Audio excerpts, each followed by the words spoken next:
Estamos ahora con Johnny Peralta, presidente de la Comisión Petrotec. Señor Peralta, ¿Cómo está, señor Altao? Hubiera sido interesante que se sentara junto con el abogado para poder tener un diálogo un poco más esclarecedor, ¿no? Sí, el problema es que la respuesta que hemos recibido de algunas personas es que este es un tema político. Yo no quiero individualizar esto, porque como usted podrá ver, hemos investigado 17 años, varios gobiernos comprometidos y varios funcionarios, de tal forma que yo quisiera hacer una exposición no centrándome en alguna persona en particular que conllevaría cuando uno debate con una persona que está defendiendo, en este caso al señor Calo. Claro, bueno, pero lo que hemos conversado con él es la sustancia de la acusación, que son estos 482 millones de dólares de supuesto perjuicio estimado al Estado peruano, que él explica claramente que se puede reducir a cero, es decir, que no es tal. Para comenzar, los 270, es decir, más de la mitad de esto es este impuesto a la renta por la transferencia, por la venta, ¿no?, de la misma empresa, que no corresponde de acuerdo a la ley actual. La prueba, dice él, es que se está modificando la ley para que en el futuro eso sí corresponda, pero en este momento no. Bueno, esa ha sido la costumbre de Petrotec, no pagar nunca nada, pagar cero. Esa ha sido la lógica y su permanente accionar. Pero ¿qué cosa dice la ley sobre este asunto? La transferencia... Yo le voy a decir, estos 482 millones de soles, la mayoría de datos han sido proporcionados por las instituciones que han estimado este monto. Sobre el impuesto a la renta, las transferencias, las participaciones del contratista del contrato, sobre si debieron pagar o no. La verdad que yo estaba casi convencido cuando empecé la investigación de que esta transacción no estaba grabada. Pero luego, durante la investigación, han sucedido algunos hechos. Por ejemplo, el 11 de febrero, Petrotec emite este comunicado, en donde usted podrá ver, ellos reconocen de que el principal activo que ellos habían comprado era Petrotec Peruana, el principal activo. Luego, el señor Pérez Taiman, que ha estado acá, ha sido invitado a la comisión, y él nos dio una información valiosa. Nos da esta información en donde lo que se sabía era que lo que se había vendido era Offshore International Group, con varias empresas hacia abajo, y acá está Petrotec Peruana. La venta la realizan obviamente en esta empresa, que es una empresa en Delaware constituida, pero el señor Pérez Taiman nos da un dato sumamente importante. Para eso, el banca de inversión Morgan había sido contratado por el señor Calo desde el mes de enero del 2008. Y a noviembre del 2008 ya tenían casi la venta realizada. Pero el señor Pérez Taiman nos da esta siguiente información, que el 6 de noviembre del 2008, ya prácticamente cerrando la venta, el señor Calo forma una nueva empresa, que es Offshore Exploration y Productecho. ¿Para qué la forma? La forma justamente para separar los activos que tenía OIG, separan los activos que tenían en Estados Unidos y que la ponen en esta empresa, para dejar solamente los activos del Perú, lo cual confirma que realmente el objetivo de la venta de OIG era la actividad que ellos tenían y el contrato en el Perú. Señor Altao, si usted retira los activos y los contratos que tiene esta empresa en el Perú, lo demás es papel. Porque los demás activos que ellos han tenido, el señor Carlos los sigue manteniendo en esta empresa.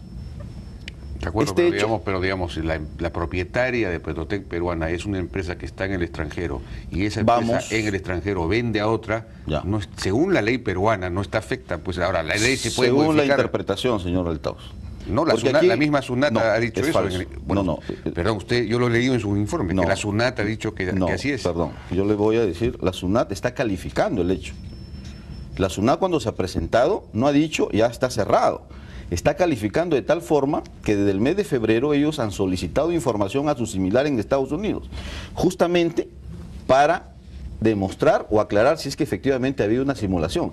Cuando la SUNAT inicia eso, no se conocía todos estos hechos que le conozco, que le digo, mire, pero aquí hay que interpretar el contrato no solamente desde el punto de vista jurídico, sino desde el punto de vista económico. Y aquí la realidad económica es que estos señores querían vender la actividad económica y la empresa Petrotec Peruana establecida en el Perú. Entonces, el artículo 9, inciso H, que se ha invocado aquí, dice que son transacciones afectas a renta peruana aquellas ventas de acciones o participación en el capital social de empresas o sociedades constituidas o establecidas en el país. El legislador, cuando elabora esta norma, diferencia claramente entre empresa y sociedad, y entre constituida y establecida. En el caso de OIG, era una sociedad constituida en Estados Unidos, pero Petrotex era una empresa establecida en el Perú. Entonces lo que se ha vendido es una empresa establecida en el Perú, y de acuerdo a esa interpretación del artículo 9, inciso H, esa actividad sí estaba grabada por el 30%. Y lo confirma cuando el señor Calo separa los activos por eso es que yo quería que usted se norteamericanos. sentara con el señor Pérez Taiman, porque yo no le puedo discutir de eso. Entonces usted está abusando acá No, de mi ignorancia en tema no voy a abusar de usted. Pero obviamente, pero ¿por qué razón Pues que llamen al no señor quiso Taiman? Que lo llamen, pues, Que lo llamen al señor Taiman. Bueno, que lo llamen, ya se había herido, ya se había herido. ¿Ya? Lo que yo no quiero, señor, es que él, como defensor del señor Calo, centrar toda la exposición en el tema del señor Calo. Hemos hablado, no, es que él hemos hablado de la acusación central. Señor Calo, perdón, señor Altao, él viene como abogado del señor Calo. Señor, a ver si puede venir, por favor. Que venga. Él viene como defensor del señor Calo. Entonces... A ver si podemos jalar una silla, por favor, si fueran... están yendo a buscar el micrófono. Tocado. Vamos a ir a una pausa entonces y regresamos para instalar. Se sienta el doctor Pérez Taiman. Y bien, se ha incorporado a la mesa el doctor Pérez Taiman, que ya estuvo en la primera entrevista. Pero vamos a pedirle a Johnny Peralta que termine la explicación, la sustentación de estos montos, de estos 482 millones. Ya hemos hablado del asunto del impuesto a la renta. Así es, ¿de por qué están los 270? ¿Por qué estarían ahí los 270 millones? Ya usted lo ha explicado claramente, o no sé si tan, bueno, por lo menos ha hecho una explicación. Los demás puntos, por ejemplo, el asunto de... El crédito fiscal, para ir subiendo. Uso indebido del IGB en el crédito fiscal. Este es un hecho concreto, ya la SUNAT se pronunció y ahorita está en reclamación en el Tribunal Fiscal. Pero aquí hay un delito. El numeral 10,1 del contrato dice que los activos que compre, que adquiera Petrotex del exterior, Perú Petro pagaba el IGB, y así lo ha venido haciendo. Pero como la factura estaba a nombre de Petrotex, estos señores iban con esta factura y lo utilizaban como crédito fiscal, lo cual no podía ser porque el artículo 8 de la ley al impuesto del IGB dice que para poder reclamar el crédito fiscal tiene que ser un costo de la empresa. Y eso no era el costo de la empresa ni gasto, sino era del Estado. La SUNAT se da cuenta, los acota y saca una resolución efectivamente como debe ser. Porque por la 78 millones de dólares. ¿Usted sabe lo que pasaría, señor Altao, si empresas que no pagan el IGB comenzaran a acreditar como crédito fiscal? Sería un desorden tributario. La SUNAT está ha actuado correctamente, pero Petrotex ha reclamado. Obviamente el tribunal va a tener que confirmar de acuerdo a la ley. Y es por eso que nosotros hemos puesto estos 78 millones de dólares. Impuesto a la renta aplicable a las utilidades disponibles para el titular del exterior. El doctor Pérez Taiman ha dicho de que nosotros estamos yendo en contra del arbitraje. Señor Altao, yo creo en el arbitraje y sostengo que el arbitraje es una buena instancia para poder resolver los conflictos. Pero este arbitraje, que dígase de paso, fue de una forma irregular establecido con la presencia del señor Samaniego, que era la presencia de Petrotex en Perú Petro, resuelve una pregunta que no era la pregunta que debería resolverse. Porque lo que se estaba discutiendo era si es que en el marco del contrato Perú Petro debería cobrarle esa compensación por el 10% que Petrotex había incorporado cuando Petrotex Internacional cuando postuló y se le adjudicó el lote. Pero la pregunta que se le formula a los árbitros es si es que Petrotex peruana, siendo una empresa no domiciliada, está afecta o no al 10%. Es como si yo le preguntara a usted, señor Altao, usted es un peruano, ¿usted paga impuestos en Estados Unidos? Obviamente no. Y esa es la pregunta que se le hizo a los árbitros. Y los árbitros no se equivocaron, es por eso que no los hemos invitado, porque ese arbitraje estuvo bien, pero no resolvió el tema de fondo. El tema de fondo es un tema contractual, que no se ha resuelto. Entonces es un tema que está pendiente y Perú Petro va a iniciar. Incluso se podría plantear otro arbitraje para que se absuelva la consulta que se debió hacer. Es por eso que nosotros hemos observado de que ese proceso de arbitraje fue la decisión que tomó Petrotex para traerse abajo el juicio que se había acordado en enero del 2000 y que el ingeniero Samaniego cuando fue nombrado ilegal e indebidamente en la presidencia de Perú Petro, lo lleva, con el perjuicio económico que el Estado tuvo que pagarle 3 millones de dólares a Petrotés por esa decisión.